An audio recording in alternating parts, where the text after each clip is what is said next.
No Evangelho segundo João. Vá para o capítulo 6. João, capítulo 6. O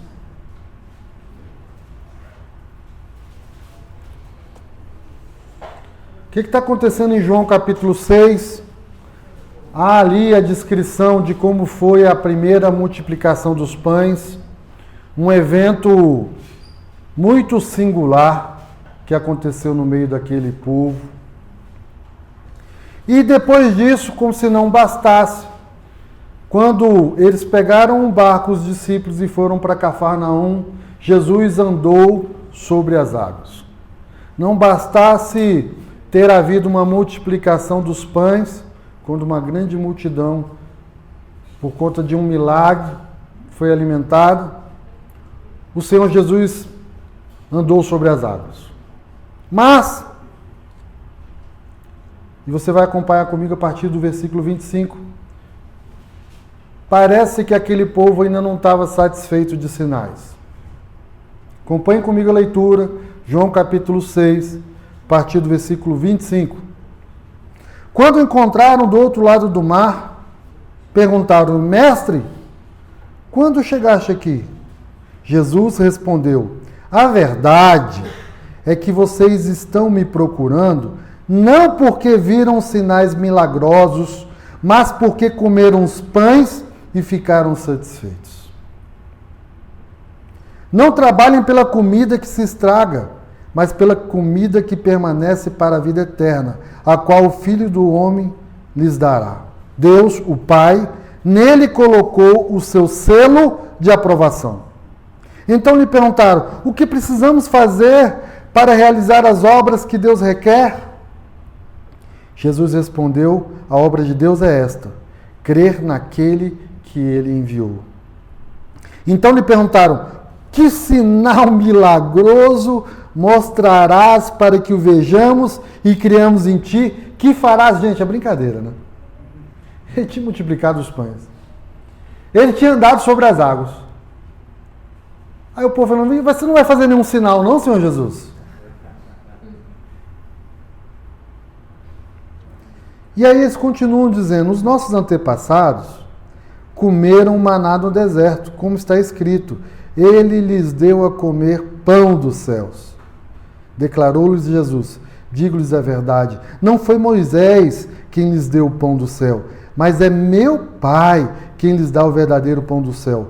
Pois o pão de Deus é aquele que desceu do céu e dá a vida ao mundo. Disseram-lhes: Senhor, dá-nos sempre desse pão. Então Jesus declarou: eu sou o pão da vida. Aquele que vem a mim nunca terá fome. Aquele que crê em mim nunca mais terá sede.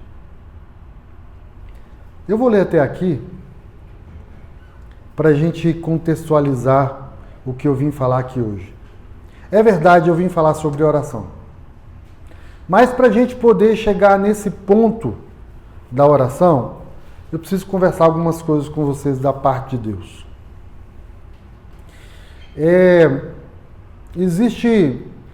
Existe um subproduto de um evangelho muito errado que se prega desde esse tempo aqui e que na verdade é consequência de uma forma de se relacionar com Deus. E nós aqui não estamos dispostos a viver desse jeito. Eu vou explicar. Jesus aqui desmascarou quem eram aquelas pessoas que estavam na frente dele. De uma forma muito clara, diz o seguinte: vocês não estão aqui porque vocês creem em Deus. Vocês estão aqui porque vocês comeram pão. Vocês estão aqui porque havia uma necessidade no seu coração, havia um desejo aí no seu ego, e é por isso que você está aqui. Você está aqui para consumir. Você está aqui para satisfazer os desejos do seu coração. E é assim já há muito tempo. É assim como tem gente que só quer chegar diante de Deus com base nas necessidades do seu coração, do seu ego, para que Deus faça acontecer o que ele precisa e o que ele quer. E aí, muita gente descobriu isso. E hoje existem centenas de religiões, que te dão acesso, em tese, a um tipo de Deus que satisfaz o seu desejo. Então tem o Deus do amor, tem o Deus da felicidade, da prosperidade. Na Grécia já tinha tudo isso. Na Índia já tem tudo isso. E a verdade é que tem algumas religiões que tem um santo para cada coisa. Por quê? Porque já se entendeu que quando você cria um Deus que vai de encontro a um desejo do homem, isso dá ibope. Atrai as pessoas, é público. Então, o inimigo das nossas almas, eu vou dar um nome, Satanás, entendeu que esse tal de homem está com vontade mesmo de fazer a vontade dele. Desde lá do Éden, quando viu o fruto. E o homem, então, em prol de fazer a sua vontade, ele é capaz de até desobedecer a Deus. Então existe um povo muito bem intencionado, querendo se relacionar com Deus, que está atrás do pão. Que vive uma religião porque tem desejos e necessidades e almeja que isso seja realizado, alcançado. Ele tem alvos, ele tem propósitos. Então ele busca a Deus no afã de satisfazer isso. E aí você para pensar agora tantas áreas da nossa vida que nós temos planos, projetos, desejos. E eu quero logo dizer para vocês que não está errado colocar diante de Deus os nossos pedidos, as nossas petições, os nossos alvos. Não é isso. Mas existe um jeito de você só se relacionar com Deus atraído por uma contra-oferta. Hoje, lamentavelmente, há um grande número de igrejas, inclusive evangélicas, criando um show para te atrair. Oferecendo para você, você está precisando de... Você quer casar? Tem o culto do amor. Você quer... Tem o culto do descarrego. Tem todo tipo de culto que você puder imaginar. E se o culto não tiver um nome, eles colocam aqui uma banda, fazem um show e você até paga para fazer parte disso.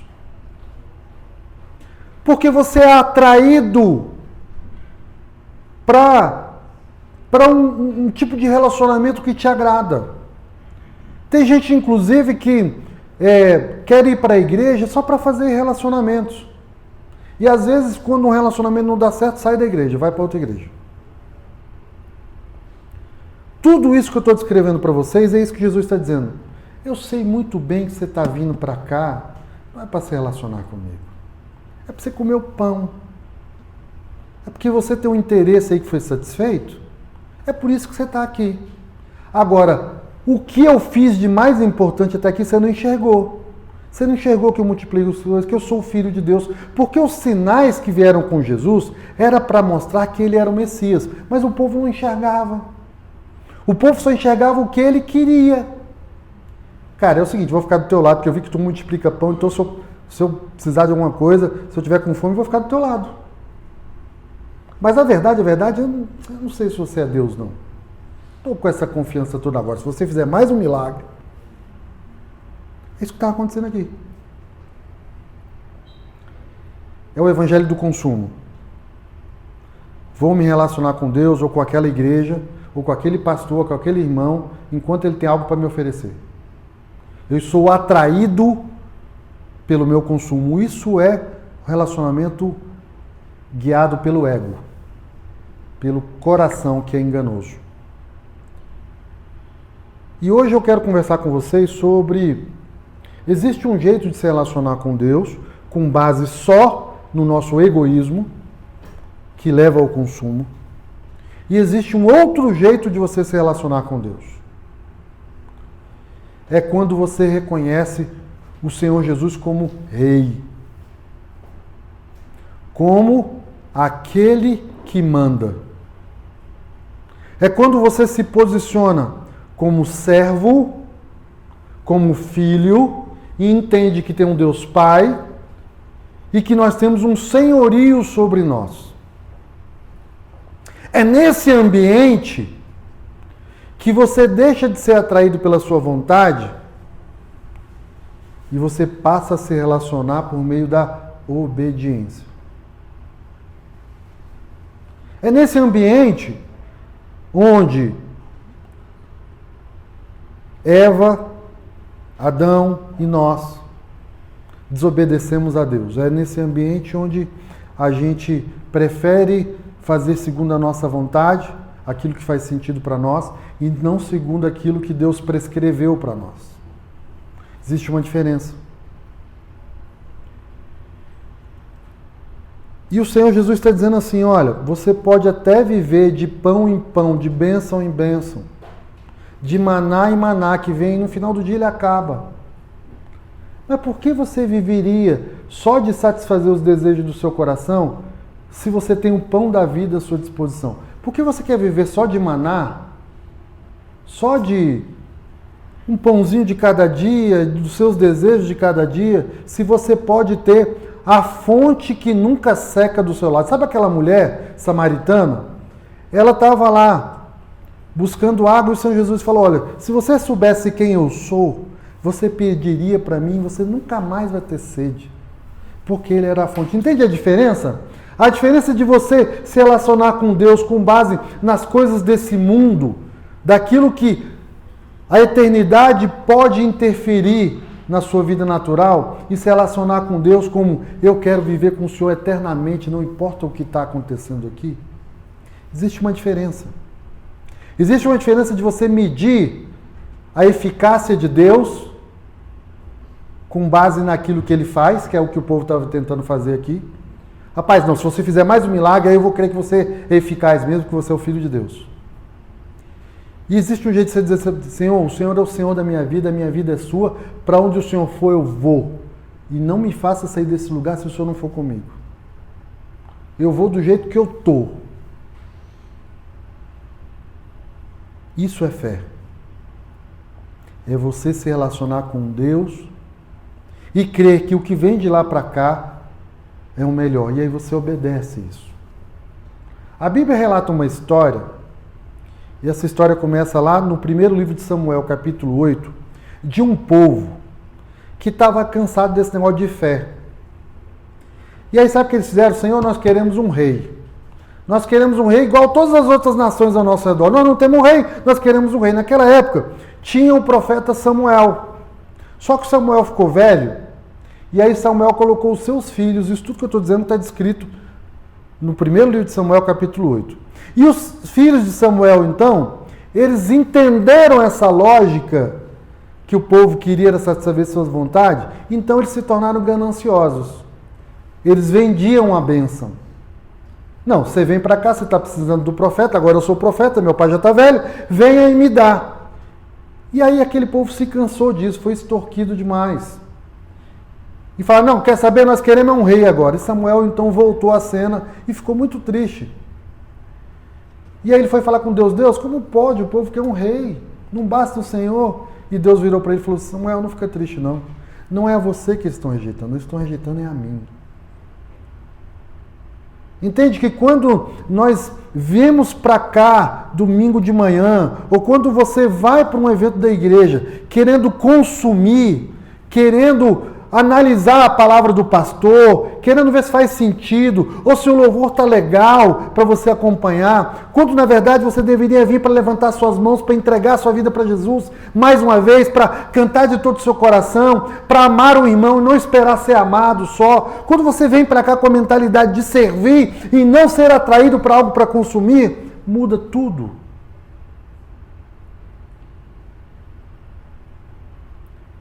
Existe uma diferença entre as duas formas de ser igreja. E isso impacta, lembra que nós vamos falar hoje sobre oração? Isso impacta a nossa forma de se relacionar com Deus, a forma de orar. Então, Deus mandou um rei para aquele povo. Foi lá e pegou um homem destacado naquela época chamado Saul. Saul era tão grande, tão forte, que não havia naquele tempo nenhum homem que passasse da altura dos seus ombros. Ele era um cara muito grande e destacado, ele era notável onde ele estava. E Saul então virou rei, foi ungido por Samuel. Saul era o plano A. E aí no primeiro grande desafio, Deus deu para ele uma missão. Você pode ler essa história lá no primeiro livro de Samuel, capítulo 15. Você vai lá naquele povo e mata todo mundo, mata tudo que tiver lá, fôlego, você mata, queima tudo, tudo queima, arrasa aquilo tudo lá. Saul falou, beleza, vou lá. Aí chegou lá, Saul teve outra ideia. Não, eu vou só prender o rei, vou pegar aqui um gado, porque aí quando eu voltar eu faço um sacrifício para o Senhor. Olha que coisa interessante. Ele teve uma ideia melhor do que Deus. E na verdade ele desobedeceu. E aí Samuel encontrou com ele e falou, vem cá, não é melhor para você obedecer do que sacrificar? Existe uma coisa que a gente precisa entender quando a gente fala de oração. E para isso eu quero que você leia comigo, está escrito lá em Lucas capítulo 18. Abra aí a sua Bíblia, no Evangelho segundo Lucas capítulo 18.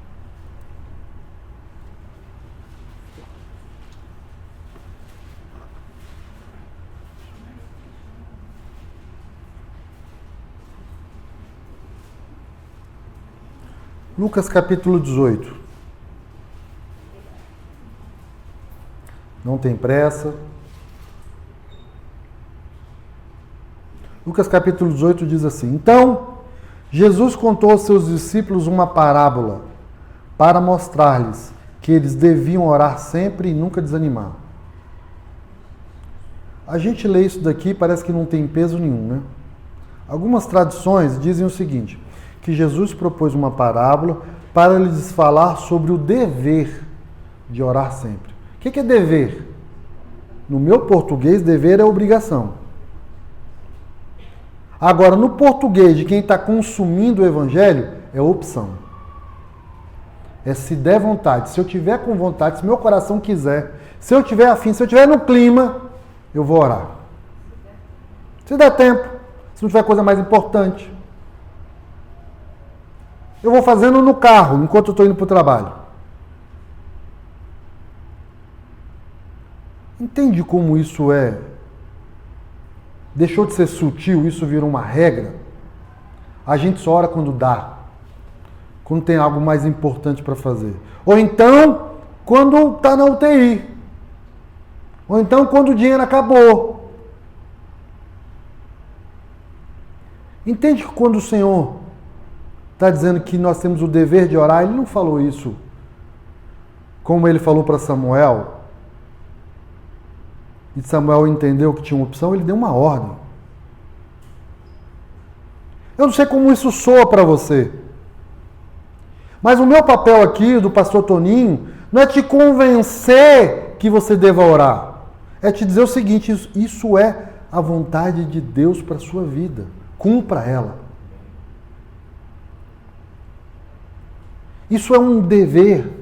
Eu gostaria de ser alguém assim com mais carisma e dizer isso para vocês de uma forma mais floreada. Mas eu não quero correr o risco de que vocês venham a consumir o que eu estou falando. Sabe? Tem muita gente que acha confortável se relacionar com pessoas que são expoentes, que tem muitos seguidores, não tem nenhum problema a quantidade de seguidores. Mas se eu puder dar uma dica para você, se relacione com quem quer obedecer à vontade de Deus. Isso faz muita diferença.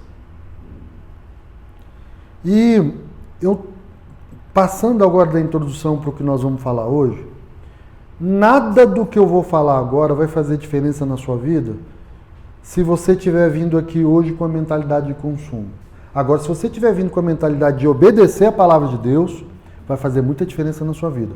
Porque às vezes a diferença entre a oração e a resposta de Deus está nessa linha chamada obediência. Porque Deus, ele não vai sair do lugar dele de rei para satisfazer o seu desejo. Nós cristãos precisamos entender que essa ordem é inversa. Nós é que somos servos. Nós estamos aqui para colaborar, para viver e experimentar o reino de Deus. Deus não está aqui para, de alguma forma, tornar a nossa jornada mais tranquila, agradável. Ele está aqui para que durante a nossa jornada a gente seja capacitado a fazer a vontade dele. Isso é muito diferente.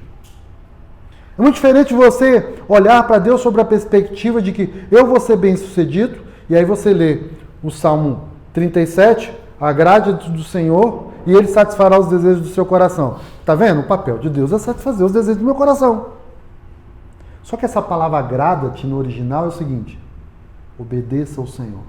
Ouça o que Ele está dizendo e faça conforme a vontade dEle.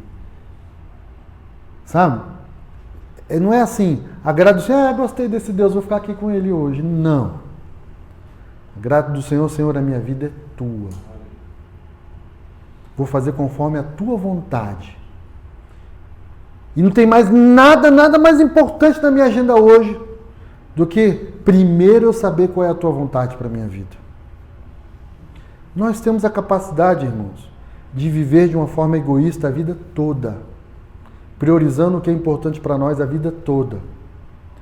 Mas nós cremos que existem uns remanescentes que querem fazer a vontade de Deus, que estão dispostos a viver sinais e maravilhas e viverem por isso, pela palavra que sai da boca de Deus. Ainda que haja um grande preço de renúncia para isso. E eu quero dar um exemplo aqui, de uma vez por todas, de um homem que decidiu fazer a vontade de Deus, sabendo que a sua vida estava em risco. Ele tinha a opção egoísta de poupar a sua vida. Ele não só tinha opção, mas pasmem, ele pediu isso para Deus. Mas ele sabia que tinha um rei, que ele deveria ser obediente e que importava fazer a vontade de Deus. Abra sua Bíblia em Lucas capítulo 22. 22, está logo depois aí do 17 que a gente estava parado. E você vai no capítulo 22, versículo 39. Grave essa palavra no seu coração. Dê ordem à sua alma e ao seu coração, de hoje em diante. Não se permita viver o evangelho do seu eu, mas o evangelho da cruz. Amém. Que fala da vontade de Deus. Amém. Lucas 22, a partir do versículo 39, diz assim: como de costume, Jesus foi para o Monte das Oliveiras e os seus discípulos o seguiram. Não deixa essa expressão como de costume só passar na leitura. Jesus tinha um hábito de separar tempo para orar com instância. E eu quero que você pense na oração como um lugar, não como uma coisa que você faz. Chegando ao lugar, ele lhes disse: orem para que vocês não caiam em tentação. Meus irmãos, existe uma coisa que só a oração faz por nós. E eu vou dizer para vocês porque eu já passei por isso. Eu já passei pela situação de manhã não ter vontade nenhuma de acordar. Nenhuma. Eu lembro bem desse dia, quando eu acordei de manhã, eu morava só, num loft. Acreditem vocês, a Aline tinha terminado o namoro comigo. Não sei como pode, né? Nossa, absurdo, mas ela teve coragem de fazer isso. E eu tinha sido convidado para sair da igreja que eu congregava. Pode chamar de expulso, foi isso mesmo. E eu vivia circunstâncias muito adversas naquela época. Muito adversas. E eu acordei de manhã, eu lembro desse dia como se fosse hoje. Falei, Senhor, eu preciso dizer ao Senhor que se só tiver o Senhor comigo hoje, tá bom. Vai ser suficiente. Eu vou me levantar e eu vou seguir a minha vida, porque o Senhor é suficiente. Eu não conseguia olhar para a minha agenda e encontrar nada que me desse prazer. Nada que me desse satisfação. Era um dia seco. Ainda assim, eu orei aquela manhã e algo aconteceu comigo. Eu entendi que é na oração que o Senhor nos capacita para tomar decisões difíceis e viver dias difíceis. Existe uma troca com Deus que só acontece nesse lugar chamado oração. É nesse lugar chamado oração que você ganha coragem para renunciar o ego, o eu. A vontade de consumir as coisas e de ter o que você precisa e quer para viver, para ser feliz. Naquele dia eu fui intenso e feliz, não tendo nada que eu queria. Eu vivi tantos outros dias assim já. Com a Aline, porque depois ela voltou, claro.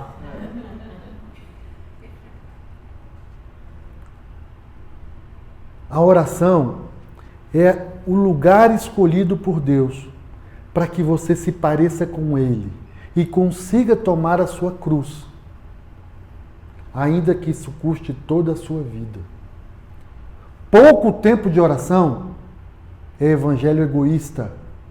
Você só faz conforme a sua vontade, conforme o seu conhecimento, a sua experiência. É o evangelho vivido no braço da carne. E tem gente que consegue fazer isso por anos, até o dia mau chegar. Aí você vê que você não está sobre a rocha. Aí você vê que te falta vontade, ânimo, aí você desespera. Aí você vai atrás de consumir alguém, uma igreja, um profeta, alguém que vai botar a mão, na sua cabeça, alguém precisa te dizer uma palavra, porque não existe Cristo suficiente em você, porque você estava vivendo uma vida sem oração, sem relacionamento íntimo e sincero com o Senhor. Você só estava se relacionando com Deus enquanto Ele estava te oferecendo alguma coisa. No dia do deserto, que está tudo seco, você não ora mais.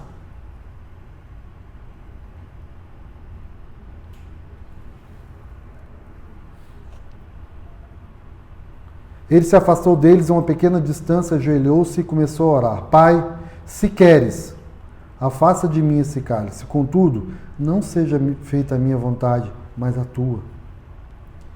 Apareceu-se-lhe então um anjo do céu e o fortalecia. Entende que tem coisas que só acontecem quando você está nesse lugar chamado oração? É por isso que Deus manda a gente orar.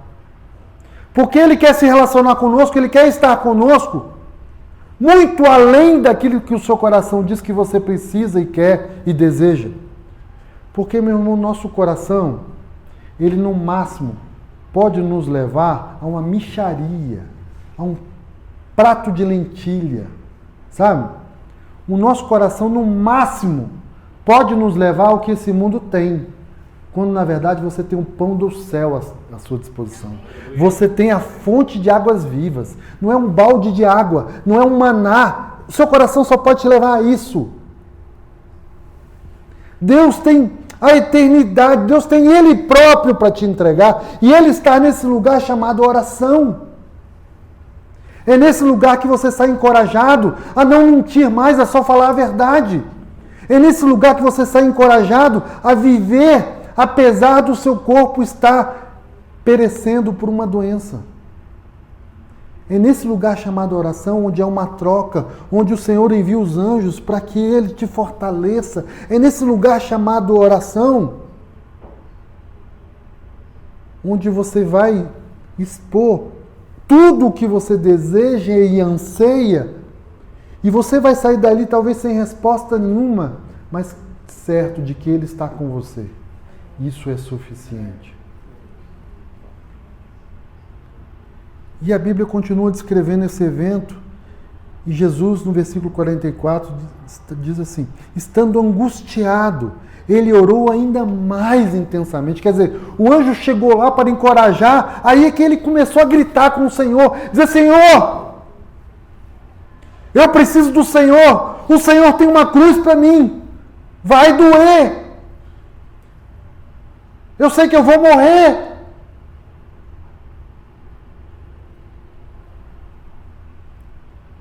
E o seu suor era como gotas de sangue que caíam no chão. Isso é o que acontece nesse lugar chamado oração.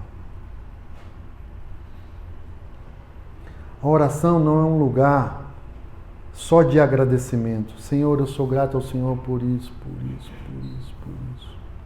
Meu irmão, tome muito cuidado. Quando a sua oração for só gratidão, é porque ela está longe de um relacionamento. É porque você só está enxergando Deus como seu provedor. É só de lá para cá.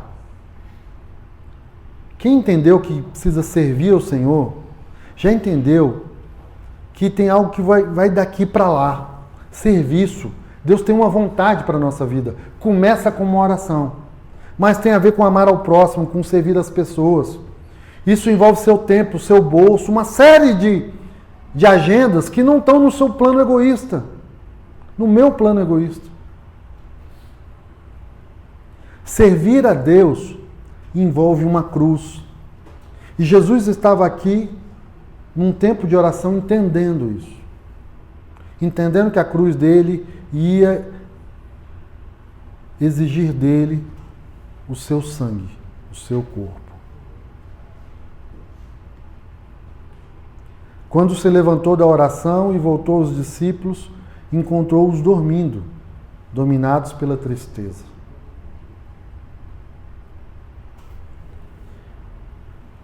O coração e o nosso inimigo, ele tem essa capacidade de nos encontrar, quando nós estamos nos relacionando com Deus através do consumo, nos encontrar abatidos porque o nosso desejo não foi satisfeito.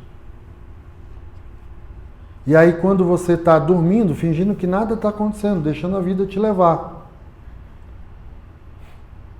A tristeza tem essa capacidade de pegar o nosso coração, esmagar ele.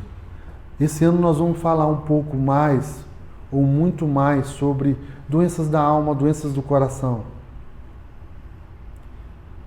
E eu quero te dizer que enquanto você se relacionar com Deus, para consumir um Deus e um Evangelho, o seu coração, a sua mente, está disponível para essa profunda tristeza. Agora, quando você acha sentido e propósito na vida em servir a Deus e servir as pessoas,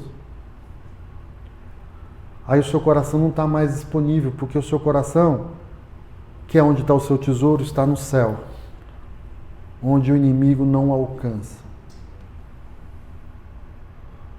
Sabe, quando você está fazendo a vontade de Deus, é que o anjo está ali te servindo, está te guardando, sabe? Onde a palavra do Senhor, que nunca falha, está se cumprindo da sua vida.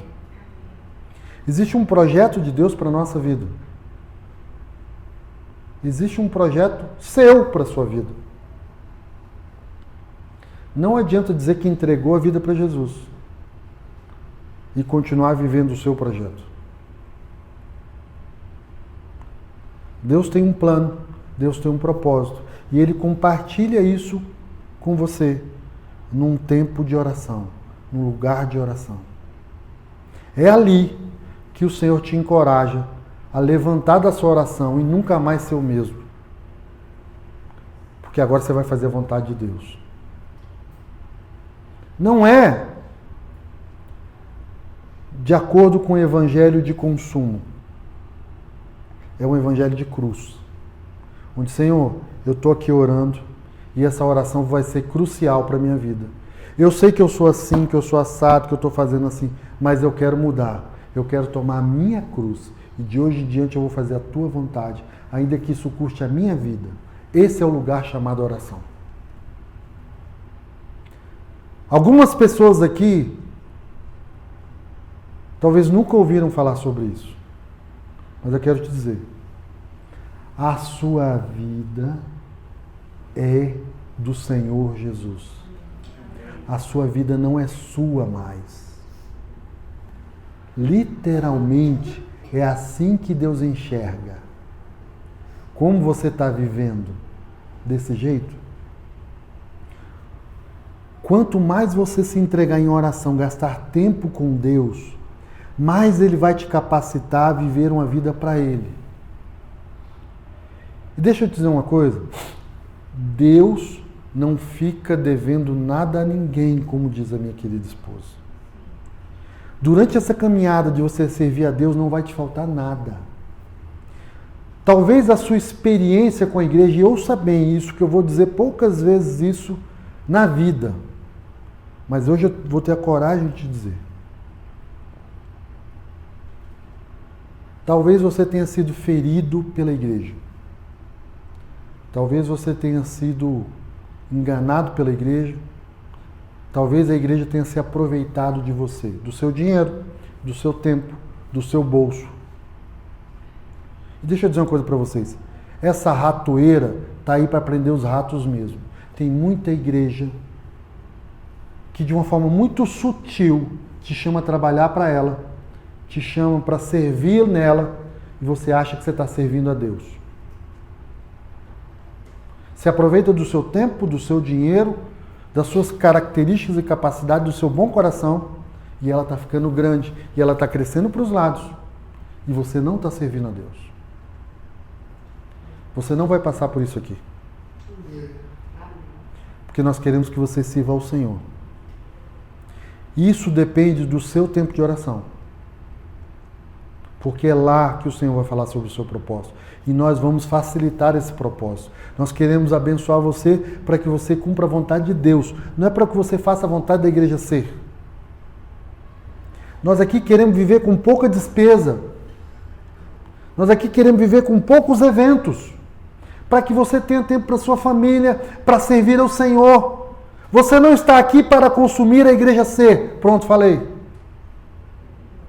Você está aqui para nós juntos servirmos ao Senhor. Nós temos um único Rei e Deus e Pai. É para isso. Não espere de nós que nós vamos aqui criar um ambiente para te atrair. Eu vou continuar sendo o Sérgio imperfeito, buscando ser igual a Jesus. O meu papel aqui não é falar o que te agrada. Não é ser o pastor que está bombando nas redes. Eu vou continuar sendo limitado, imperfeito, vou continuar falhando. Mas o exemplo que eu quero dar é tudo que eu tenho, tudo que eu sou, é para servir vocês e ao Senhor. E eu vou falhar nisso. Porque isso é que eu ouço do Senhor quando eu estou em oração. Se você está procurando um lugar diferente, que vai agradar os desejos do seu coração,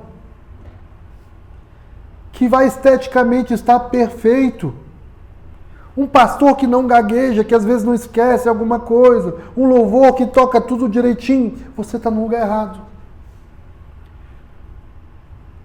Porque essa igreja é de pessoas imperfeitas servindo a um Deus perfeito. E nós não vamos abrir mão de fazer isso. Não vamos abrir mão. Quando você estiver no seu tempo de oração, busque um Deus perfeito, mas se coloque como alguém imperfeito. Que precisa do Senhor. Não deixe o seu coração guiar a sua vida. Deixe o Senhor, deixe o Espírito Santo liderar a sua vida. Deus quer mudar a arquitetura das casas para ter um lugarzinho de oração. Deus está querendo mudar as agendas para que os hospitais tenham na porta alguém com uma camiseta dizendo: posso orar por você? Deus quer ver os crentes lá fazendo cadastro nos presídios para visitar as pessoas. Que Às vezes fica um ano sem receber uma carta do mundo de fora. Deus está querendo que as pessoas visitem essas pessoas que estão acamadas, que estão lidando com depressão. Isso é real, gente. As pessoas estão perdendo a vontade de viver enquanto você está tocando o seu ministério egoísta. É para isso que nós estamos aqui, para se importar uns com os outros, para dar vida uns pelos outros.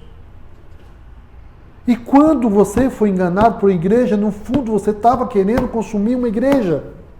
Você estava querendo consumir um evangelho. Não se preste mais a isso. Vamos ser igreja para servir a Deus. Não deixe passar uma semana na sua vida sem buscar como o Senhor Jesus buscou, ainda que isso te custe suor e sangue. Senhor, a minha vontade está apontando para lá. Eu sei que a sua aponta para cá. Eu vou fazer a sua vontade, mas está difícil. É nesse tempo de oração que o Senhor te visita e te encoraja. É para isso é que o Senhor te manda orar.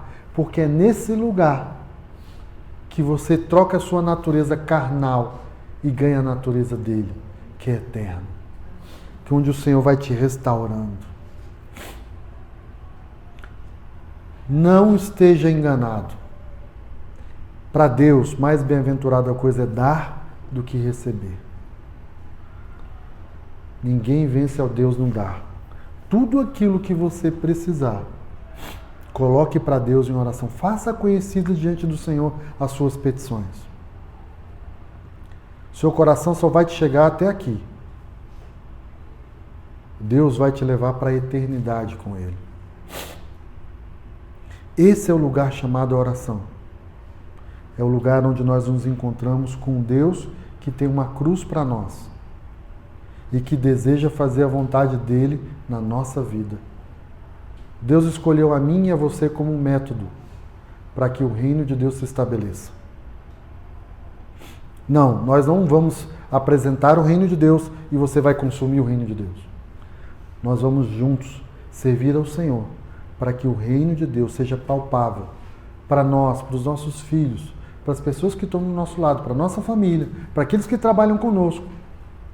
E assim o Evangelho vai sendo pregado e vivido. Guarde essa palavra no seu coração. Obedeça ao Senhor e a partir de hoje tenha um tempo consistente na presença de Deus em oração. Eu vou falar para os homens agora, mudei até o tom. Para com esse negócio de esperar sua mulher te chamar para orar. Sua mulher e os seus filhos esperam que você faça isso. Não bastou? Deus espera que você faça isso, obedeça. A partir de hoje, você não será considerado homem inocente diante de Deus, porque você ouviu que é seu dever conduzir a sua família em oração. Tem alguém doente? Ore. Tem alguém precisando de alguma coisa? Ore. Tem alguém precisando de sabedoria? Ore. Acabou essa história das mulheres encherem a igreja, as reuniões de oração, e os homens terem outras coisas mais importantes para fazer. Em nome de Jesus, eu conclamo você, marido, jovem,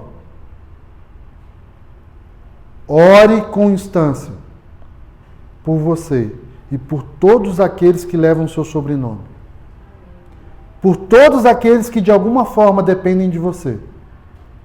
O seu sacerdócio não será mais aceito de qualquer jeito a partir de hoje, em nome de Jesus. Porque você entendeu que esse é o seu dever. Dura coisa é estar na mão do Deus vivo. Esse é o evangelho que eu creio. Esse é o evangelho da cruz. E esse é o evangelho que eu e você vamos servir juntos, para a glória de Deus.